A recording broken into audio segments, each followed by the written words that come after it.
Buenos días, familia y amigos de Cedar Mill en Español. Les saluda el pastor Rubén Castro. Bienvenidos al Sermón de la Semana. Este es el tiempo donde nuestra iglesia se concentra en estudiar la palabra de Dios.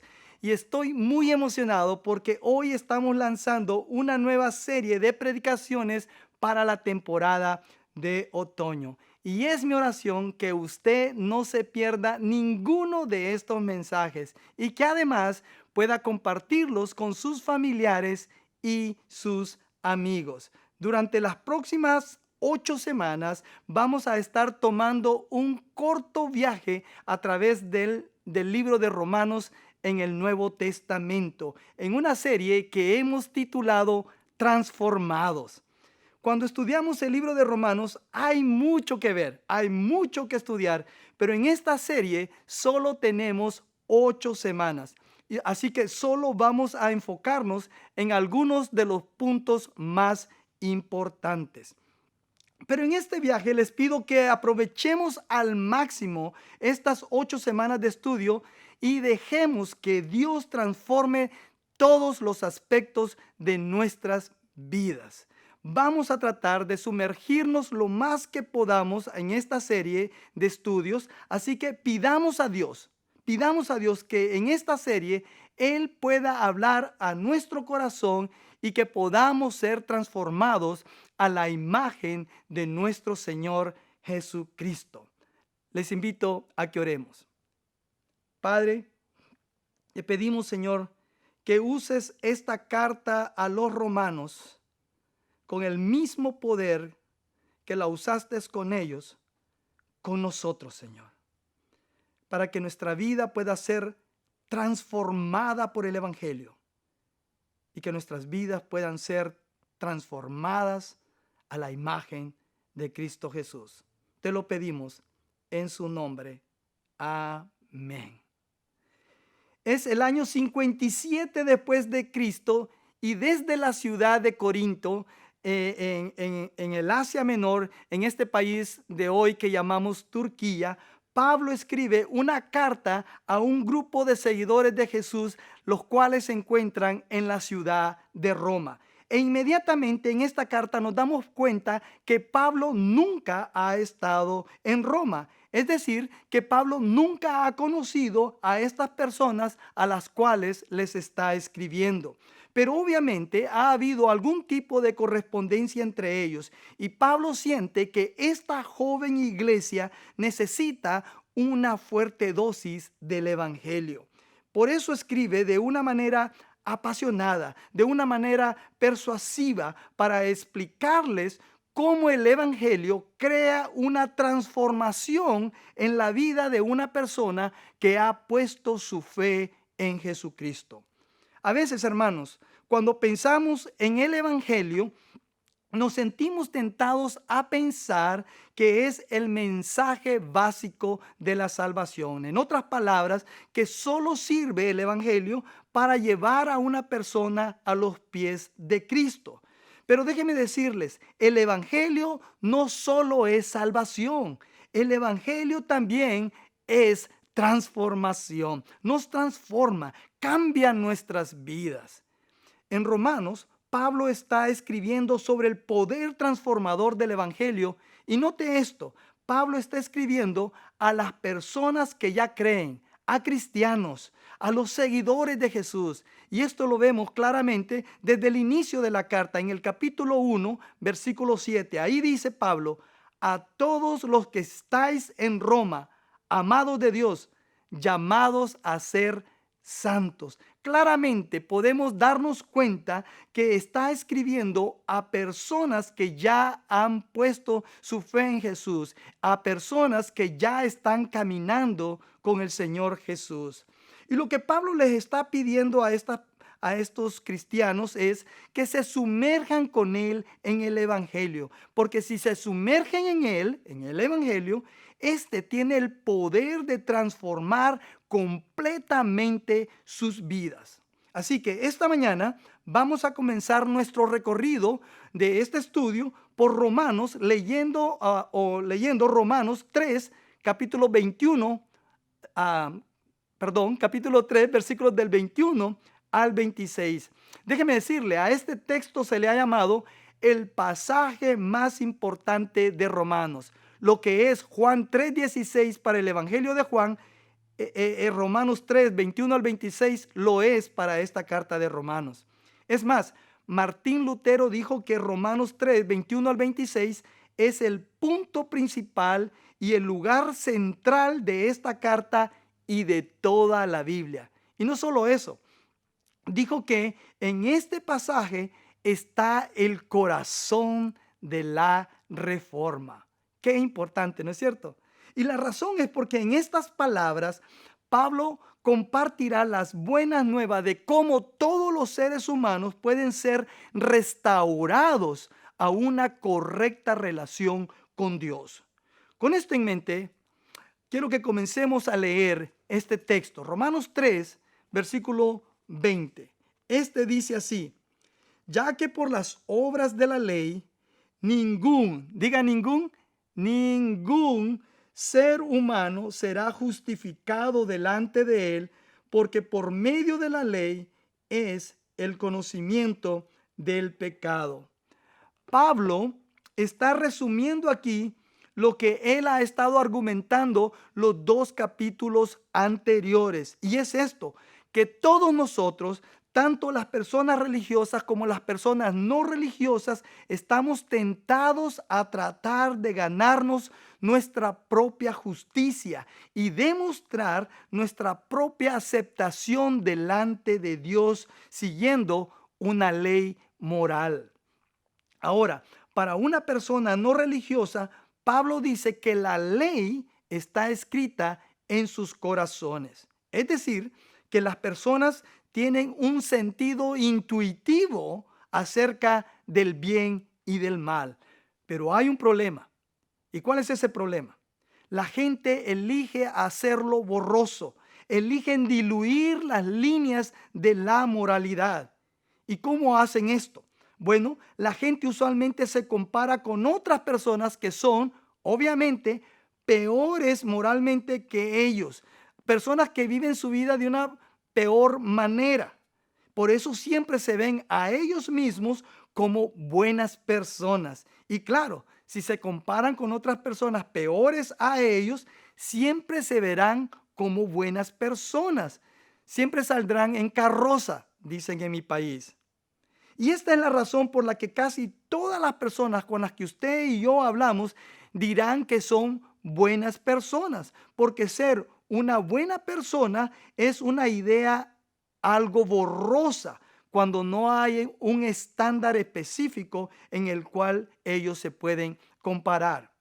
Pero el apóstol Pablo dice que el estándar que nos guía a vivir una vida recta la encontramos en la ley de Dios. En otras palabras, en las escrituras. Nos damos cuenta entonces que la gente tiende a diluir, que diluye la ley de Dios en sus corazones y la hace borrosa en sus vidas. Y eso de más está decir, no funciona. Pero hay otra cosa que de igual manera no funciona. Y eso es ser extremadamente celoso con la ley. Nos movemos de un lugar a otro, ¿verdad? De un extremo a otro. Aquí hacemos borrosa la ley de Dios en nuestra vida y aquí somos muy celosos de la ley. A esto le llamamos religión. A esto le llamamos legalismo. En otras palabras, eso es intentar ganar el favor de Dios tratando de seguir todas las reglas. Es tratar de demostrarle a Dios que somos lo suficientemente buenos a través de nuestros propios esfuerzos. Y nuestro pasaje de hoy, Pablo simplemente dice, eso es imposible. De hecho, cuanto más intentamos cumplir la ley de Dios, más nos damos cuenta de lo incapaz que somos de cumplirla. Amigos, eso es lo que la ley hace. En realidad nos ayuda a ver nuestra incapacidad de cumplir las reglas de Dios. Nos hace ver qué tan cortos nos quedamos. Alguien dijo que la ley se parece a un termómetro, más a un termómetro que a un termostato. Nos ayuda a tomar la temperatura espiritual de nuestro corazón, pero no tiene el poder para cambiarla. Y aquí es donde llegamos al Evangelio, a las buenas noticias. El versículo 21 de Romanos 3 dice: pero ahora, aparte de la ley, se ha manifestado la justicia de Dios, testificada por la ley y por los profetas. Pablo está diciendo aquí, si quieres saber cómo luce la justicia de Dios, entonces mira a Jesús.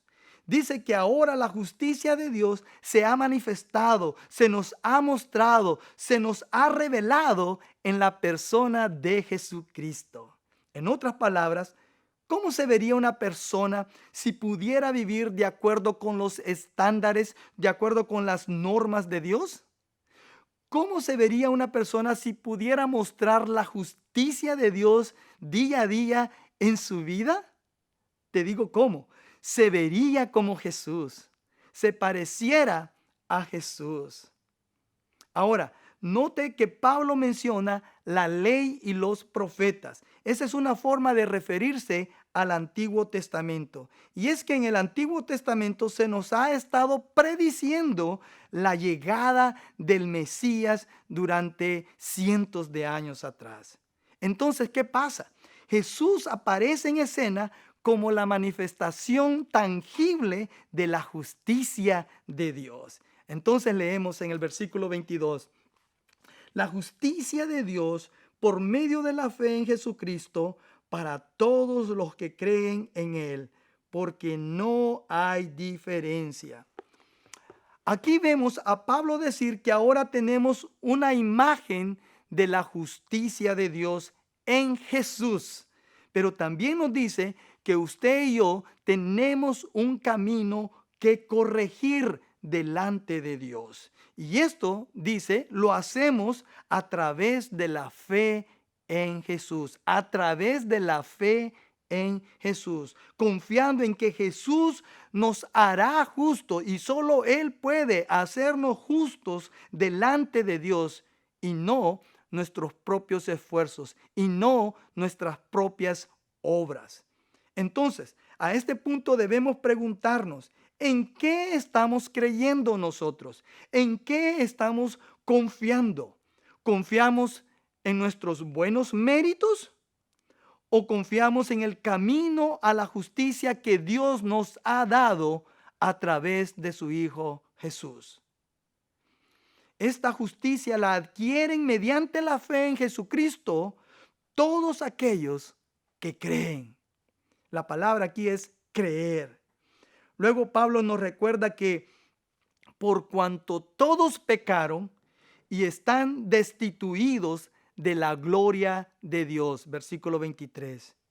Quiero aclarar algo muy importante en este versículo. La Biblia no dice aquí que todos somos moralmente iguales. Lo que está diciendo es que todos estamos en la misma situación moral. Porque está claro, hermanos, que hay personas en este mundo que son menos morales que nosotros. Pero también hay personas que viven con un nivel más alto de moralidad que nosotros. Esto es obvio, ya lo hemos hablado antes. El punto es que todos estamos en la misma situación moral. Déjeme intentarlo explicar de esta manera. Yo no soy una persona alta. Mi estatura es promedio, pero sí soy más alto que mi esposa. Y si a ambos nos pidieran alcanzar las vigas de este estudio de grabación, yo quizás podría estar más alto que ella, pero ninguno de los dos puede alcanzarlas. Ambos estamos en la misma situación. Ambos nos quedamos lamentablemente cortos.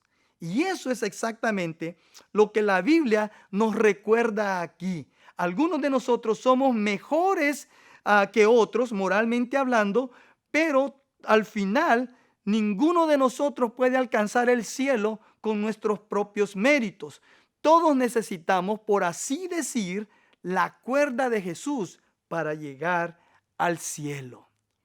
La Biblia nos dice que no hay diferencia entre judío y gentil, porque todos pecaron y están destituidos de la gloria de Dios.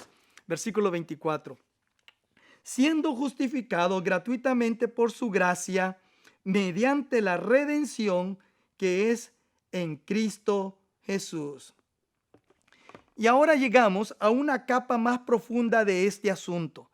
Cuando ponemos nuestra fe en Jesús, cuando confiamos en que Él nos hará justos delante de Dios, Pablo nos dice que somos justificados. Y para entender la justificación, tenemos que saber que este era un término legal en el mundo romano, donde una persona era declarada inocente por un tribunal de justicia. Y la imagen aquí es una corte judicial donde estás siendo juzgado por un crimen que has cometido. Y los abogados presentan sus casos y van y vienen presentando sus evidencias. Y al final se da un veredicto. Y el juez golpea con un mazo en su escritorio y dice: inocente, no culpable, justificado. Y eso es justificación. Es una declaración de un estado de inocencia. Y Pablo dice que cuando confías en Jesús, eres justificado gratuitamente por su gracia. En otras palabras, el juez no dice: aquí tienes un trabajo que necesitas hacer. Aquí hay un servicio comunitario o un programa de 12 pasos que debes de completar y cuando lo hagas, cuando lo termines, estarás justificado. No, para nada. La justificación que Dios provee no se puede ganar ni se puede pagar. Es gratis, es un regalo inmerecido de Dios y sucede en un momento, en ese preciso momento que tú decides poner tu fe total en Cristo Jesús como tu Salvador personal. Entonces, cuando confías en Cristo, Pablo dice que eres justificado. Se te declara no culpable en todas las áreas de tu vida que alguna vez te hayas quedado corto delante de Dios. Pablo dice en este versículo que somos justificados cuando confiamos en Jesús. Y también somos, dice, redimidos. La palabra redimir se refiere al hecho de adquirir o recuperar algo que se había perdido. Escucha bien, dos palabras claves: que se habían perdido o se encontraban embargado. En otras palabras, retornar algo a su previo dueño.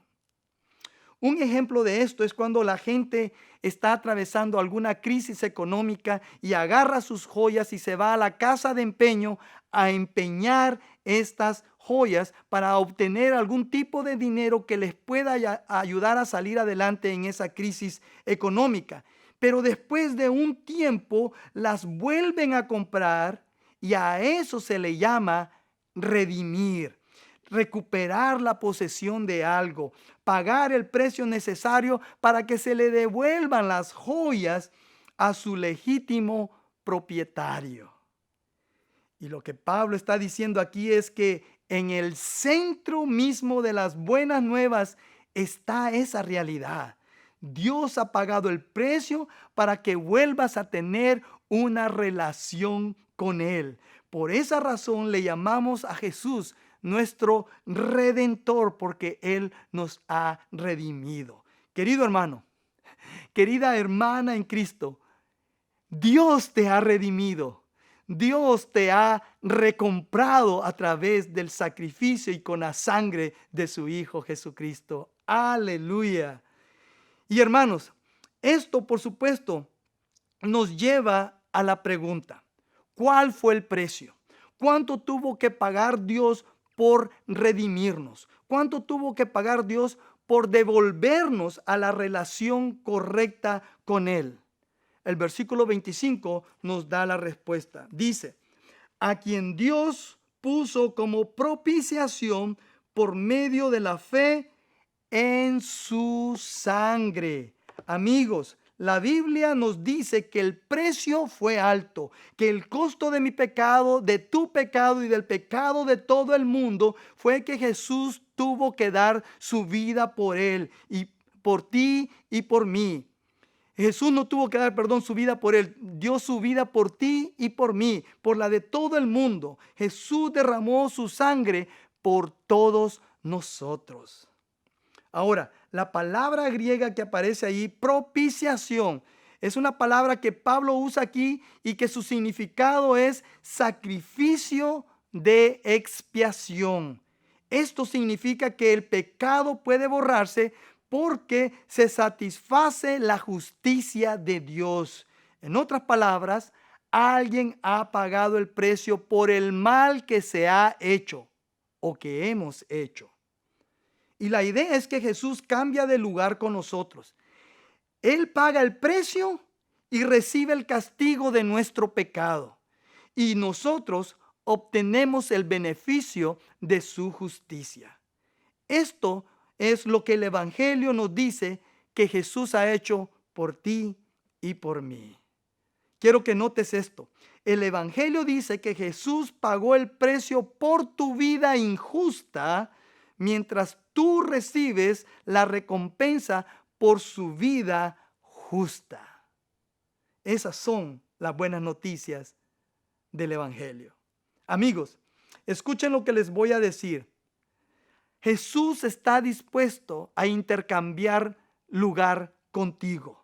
Él está dispuesto a redimirte y pagar el precio requerido para que tú vuelvas a tener una correcta relación con tu Padre Dios.